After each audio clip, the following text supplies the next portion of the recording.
Atongoria maendeleo ya wanawake kaunti-ini ya Murang'a nimaikitie ritana kuri mbunge ya bururi kuhetukia watho ukugitira ciana cia airitu iria cia cukuru gukorwo makienderio dawa cia gubanga uciari, makiuga uhuthiri wa dawa ici niucungiriirie ciana nyingi kwiingirania na ciiko itagiriire. Guku makiuga mathibitari maya ni magirirwo gukorwo magikinyukirio makinya mahiu ma kiwatho. Tuhoe parliament itu ithondeke watho wa kugitira ciana citu horo wigie dawa, gutuike mundu anyitwo chemist akienderia ciana icio dawa nitwe ni maheagwo board kai board iwe itangiregwo gutuike mundu anyitwo akiendia dawa icio ri ekwohwo maica ikorwo iri funzo gukira kuri andu acio ngi megwika uguo. Kiaria mari mwena wa Maragwa kuri maracemanitie na iretu makiria igana rimwe, atongoria ya atumia maugite ni maranyita mbaru mwerekera uria mutongoria wa bururi erega kuheana wigie guthurimwo gwa thibitari cia andu kiumbe iria ikoragwo ikiheana motungata ma dawa cia gubanga uciari kuri airetu anini.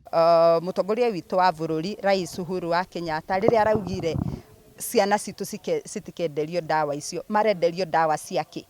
Gukire na maundu maingi muno ciana ici cingikorwo na mogwati ma gukorana namo, ciana ici no cithiigie murimu. Atongoria aya oho ni maugite dawa ici ni cicungagiriria mathina kihiri kuri ciana nini muno ciikore ikigwatira murimu ona kana matuko-ini meguka makore makiremwo kuohanda no a contract murimu. Koguo ithuĩ turauga ta atumia maendeleo kiama kia Murang'a contraceptives citikenderio ciana citu tondu uguo ni ta ku encourage waganu gatagata-ini ga ciana citu.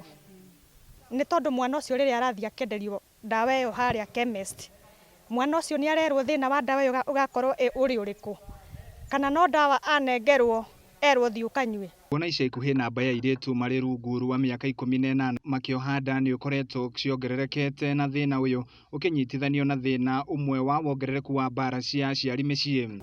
Domestic violence ni cingihite, ugakora haro ni cingihire, ni kwagire gia kuria, ni kwagire kindu aciari mangihuthira micii, ciana igatuika affected. Ni session ya Gikuyu TV riri kaunti-ini ya Murang'a, ritwa riakwa Jetekaga Dennis wa Wambui.